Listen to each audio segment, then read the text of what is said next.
ایک خاتون مجھے ملنے آئیں، ملانے والے نے مجھ سے کہا کہ اس کا خاوند کھربوں پتی، ارب پتی نہیں، کھرب پتی آدمی ہے، کھرب پتی۔ کھرب پتی پاکستان میں 2 4 10 آدمی ہیں۔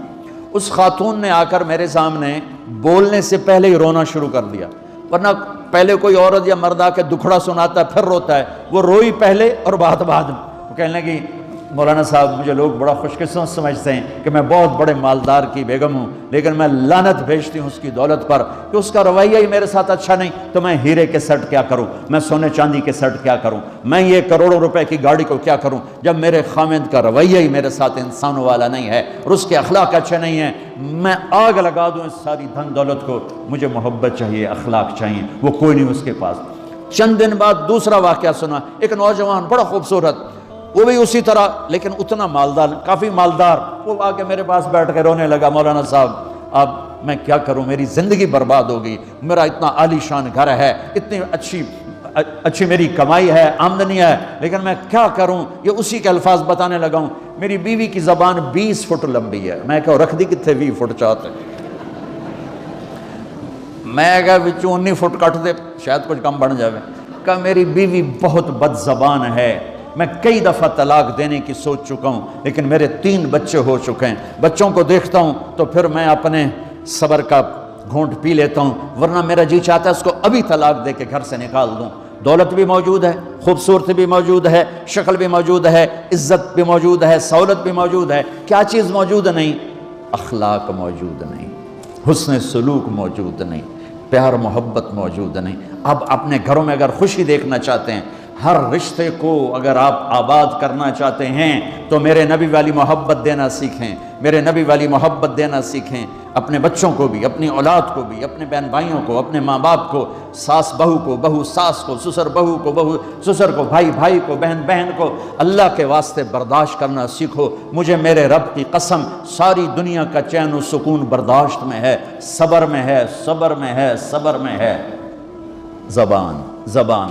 ایک نوجوان میرے پاس آیا، کہا جی میری بیوی سے لڑائی ہوتی، مجھے کوئی تعویذ دو۔ میں نے کہا بیویوں پہ تعویذ اثر ہی نہیں کرتا۔ کہنے کا کیا کروں؟ میں نے کہا ایک عمل بتاتا ہوں، سنت عمل، کہ 1-2 لقمے اپنے ہاتھ سے بیوی کو کھلا دیا کرو۔ وہ کہنے لگا اس سے کیا ہوگا؟ میں نے کہا تو تم دیکھو گے، پھر میں پوچھوں گا تم سے کیا ہوگا۔ میں نے کہا یہ سنت عمل ہے، اس سے محبت بڑھے گی۔ کوئی 8-10 دن گزرے تو اس کا فون ویسے آ گیا حال احوال پوچھنے میرا، تو مجھے اپنی بات یاد آ گئی۔ میں نے کہا میری بات پہ عمل کیا تھا؟ کہنے لگا نہیں۔ میں نے کہا کیوں؟ کہنے لگا شرم آتی۔ میں نے کہا لڑتے ہوئے شرم نہیں آتی؟ کبھی کوئی کمزور سے بھی لڑتا، عورت تو بیچاری کمزور ہے، چلو یہاں کی عورتیں طاقتور ہیں، سنا ہے کہ بڑی شیرنیاں ہیں اور ان کے خامد سارے بکری یہ شیر ہیں، الٹا ہی کام ہے، یہاں عورتیں شیر ہے، خامد بکریاں ہیں۔ چلو بھائی تم مہربانی کر کے اپنے خامدوں کو عزت دو، اور ان سے کہتا ہوں اپنی بیویوں کو عزت دو، محبت سے رہو۔ تو میں نے کہا بے وقوف، کبھی کمزور کے ساتھ بھی کوئی لڑتا ہے، اس میں تمہیں شرم نہیں آتی؟ اور اس میں شرم آتی ہے سنت۔ میں نے کہا چل کر اور مجھے بتا۔ کوئی 2 گھنٹے بعد اس کا فون آیا، کہا مولانا دوپہر کا کھانا تھا، میں نے اپنی بیوی کے منہ میں لقمہ جو دیا نا تو اس کا منہ وہیں کھلا رہ گیا۔ وہ کہنے لگی تو نے خود تو کیا نہیں، کسی نے تجھے بتایا ہے؟ کس نے بتایا؟ تو بتا، تیرے اندر یہ ظرف نہیں ہے، تمہیں یہ سبق کس نے پڑھایا ہے؟ اس نے کہا مجھے یہ سبق مولوی طارق جمیل نے پڑھایا۔ تو کہنے لگا میری بیوی نے ایسے اپنی جھولی اٹھا لی اور کہا مولوی طارق جمیل اللہ اس کے بچوں کو سلامت رکھے جس نے تمہیں انسان بنایا۔ میرے بھائی بہنوں صبر کرنا سیکھو۔ ہماری ایک دھوبند تھی ماسی شریفہ، مر گئی بیچاری، تو وہ آ گئی میری بہن کے پاس، چھوٹا قد، موٹی ڈٹی تو بڑی لڑاکی، پوری شیرنی۔ وہ آنے لگی میری بہن کو، میری بہن تو انہوں چنگی طرح جان دی ہے، بی بی میری نوما بڑیاں لڑ دیا، میں نے کوئی تویز دے ساریاں میری نوکر بن جانا۔ اب میری بہن کو پتا تھا کہ سارا لڑائی دا تماشا تھا، ماسی شریفہ تو شروع ہوندہ، ادو تو ہوندہ ہی کچھ نہیں، بیچاریاں معصوم جیاں چھوٹی عمر دیاں۔ تو میری بہن نے ایک تعویذ بنایا اور اس کو یوں رول کر کے نا اس کو کہا ماسی شریفہ ہن جس لے تیری لڑائی ہوئے نا اس تعویذ تو چک مار کے بہ جانا ہے تے چھڑنا نہیں، جے تو چھڑیا تو مر جانا، انہوں پکا کر کے رکھیں۔ اس نے کیا کیا؟ ماسی شریفہ کو چپ کروایا۔ اب ہمارا دیہاتی ماحول ہے، تعویذوں کی بڑا عقیدت ہے، صحیح تعویذ تو اثر کرتے ہیں لیکن اکثر تو ہیرا پھیری والے بیٹھے ہوئے سارے ہی، تو اللہ ماشاءاللہ۔ تو 8ویں دن وہ آ گئی، بی بی تو بڑا چنگا تویز دیتا، ساری لڑائی ختم ہو گئی۔ کیوں کہ ماسی شریفہ چپ ہو گئی۔ تو میں ان ساری مستورات کو یہ تعویذ دے کے جا رہا ہوں، یہ سب لے لو، یہ مرد بھی لے لو، اور جب کوئی جھگڑا ہو اے یہاں رکھ کے چپ کر کے بیٹھ جانا، آپ کی لڑائیاں ختم ہو جائیں۔ اگر آپ بولتے رہے تو پھر لڑائی ختم نہیں ہوگی۔ میرے نبی کی زندگی سیکھو، معاف کرنا سیکھو، محبت دینا سیکھو۔ ایسا نہ ہو کہ دو آپس میں بولتے نہ ہوں، ایسی بد اخلاقی سے بچو۔ اور آخری بات یہ ہے، آپ اس ملک میں رہتے ہیں، اب یہ آپ کا ملک ہے، اگر آپ کے پاسپورٹ ہیں تو یہ آپ کا ملک ہے، اس کے قانون کو عزت دو، اس کے قانون کو احترام دو۔ یہاں کی گورنمنٹ کے ساتھ مجھے پتہ چلا ہے کہ بہت سے لوگ ہیں فرضی بیمار بن کے وظیفے لے رہے ہیں، یہ حرام ہے، یہ دھوکہ ہے، یہ فراڈ ہے۔ جو حکومت آپ کی اتنی ہمدرد ہو کہ گھر بیٹھے آپ کو وظیفہ پہنچائے، آپ کے بچوں کے وظیفے لگائے، آپ کے وظیفے لگائے، انہی کے ساتھ دھوکہ کرنا ہے، انہی کے ساتھ فراڈ کرنا ہے۔ اللہ کی قسم یہ آپ اپنے ساتھ فراڈ کر رہے ہیں، یہ آپ اپنی ذات کو دھوکہ دے رہے ہیں، ان کو نہیں دھوکہ دے رہے، آپ اپنے آپ کو دھوکہ دے رہے ہیں۔ ایک سردار جی ریل میں چڑھا، ہنسی جائے، لوگوں نے پوچھا سردار جی بڑے ہنس رہے ہو؟ کہنے لگا ریلوے والوں کے ساتھ آج بڑا فراڈ کیا، چکر کا دے دیا، ریلوے کو چکر دے دیا ہے۔ کہ سردار جی کیا چکر دیا ہے؟ کہنے لگا واپسی کا ٹکٹ بھی لے لیا ہے اور واپس میں نے آنا کوئی نہیں ہے۔ میں کہا سردار جی اپنے آپ نے چکر دیتا ہے تسی تو جتنی دو نمبری کرنے والے ہیں یہ اپنے آپ کو چکر دینے والے ہیں۔ اللہ کے واسطے اس حکومت کا نہ ٹیکس چراؤ، نہ ایسی دو نمبری کرو، نہ یہاں کی بچیوں کو دھوکہ دے کر کاغذ بنانے کے لیے شادیاں کرو۔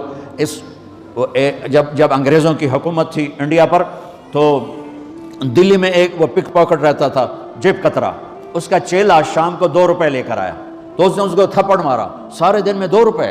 تو کہنے لگا استاد آج بڑا مال مارا تھا، ایک گورے کی جیب کاٹی تھی، بہت پیسہ تھا۔ جب میں 4 قدم چلا، سننا ذرا اس زمانے کے چور کا ایمان سننا، کہنے لگا جب میں 4 قدم چلا تو مجھے خیال آیا اگر قیامت کے دن عیسیٰ علیہ السلام نے میرے نبی کو گلہ دے دیا کہ آپ کے امتی نے میرے امتی کی جیب کاٹی تھی تو میرے نبی کو شرمندہ ہونا پڑے گا۔ تو پھر میں نے کہا میری وجہ سے میرا نبی شرمندہ ہو، میں نے جا کر اس کو واپس کر دیا، اے 2 روپے اپنے دے کپ کے لے آندے۔ تو اس نے اس کو 10 روپے انعام دیا کہ یہ 10 روپے تیرا انعام ہے۔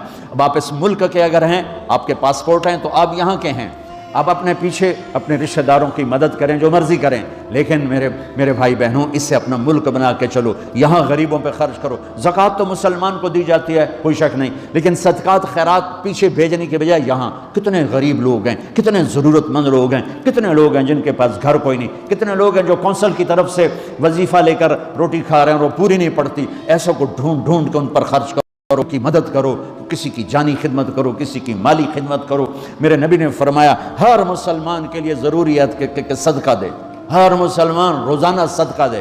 تو صحابہ نے کہا یا رسول اللہ پیسے نہ ہوں تو آپ کہتے چلو کوئی بات نہیں، کہا نہیں سنو، آپ نے کہا بازار میں جا کے مزدوری کرے اور مزدوری کی قیمت وصول کر کے صدقہ کرے، صدقہ اتنا ضروری ہے، بلاؤں کو ٹال دیتا ہے، مصیبتوں کو ٹال دیتا ہے۔ تو یہاں رہنے والے یہاں کے قانون کا احترام کریں، یہاں کے قانون کو عزت دیں، اللہ کے واسطے 2 نمبری نہ کریں، دیانتداری سے چلیں۔ میرے نبی نے فرمایا میرا امتی ہر گناہ کر سکتا ہے، 2 کبھی نہیں کرے گا، ایک جھوٹ کبھی نہیں بولے گا، ایک دھوکہ کبھی نہیں دے گا۔ تو اللہ کے واسطے دھوکے فراڈ سے چلیں۔ کہیں آپ لڑے ہوئے ہیں صلح کر لیں، پیار محبت دیں، معاف کریں، اپنے بچوں کو ٹائم دیں، ان کو اچھی تعلیم دیں، یہ اعلیٰ عہدوں پر پہنچیں، اعلیٰ جاب پر پہنچیں۔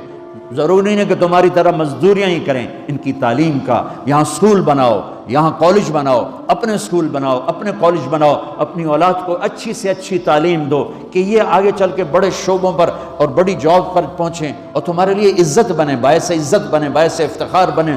آپس کی پیچھے لڑائی چل رہی، اس نے 1 کنال کا گھر بنایا، میں نے 2 کنال کا بنایا، اور میں ایک جگہ گیا پہاڑ میرپور گیا، میرپور بڑے بڑے گھر شہر میں انٹر ہونے سے پہلے بڑے بڑے گھر، میں نے کہا یہ اور لگے جیسے خالی، میں نے کہا یہ کیا ہے؟ میں پہلی دفعہ میرپور کہا یہ انگلینڈیوں کے گھر ہیں، ان کے مقابلے لگے رہتے ہیں، اس نے کنال کا بنا، میں 2 کنال کا بناؤں گا، اس نے 2 کنال کا بنا، میں 4 کنال کا بناؤں گا۔ بناؤ گھر اپنی ضرورت کے بنا لو، جب جانا ہو وہاں نہ تم جانے والے ہو پیچھے نہ تمہاری اولادیں، ان کو یہاں کی نسوار لگی واپس جائیں گے لوڈ شیڈنگ میں۔ ایک پٹھان بھائی ناراض نہ ہونا، ادھر بہت ہیں پٹھان، تو ایک پٹھان کا خرگوش گم ہو گیا، خرگوش، تو لوگوں نے افسوس کیا خان جی آپ کا خرگوش گم ہو گیا، کہنے لگا خوچا کوئی بات نہیں ہے، ہم نے اس کو نسوار کا عادی بنایا ہوا ہے، جب نشہ ٹوٹے گا ہمارے پاس آئے گا۔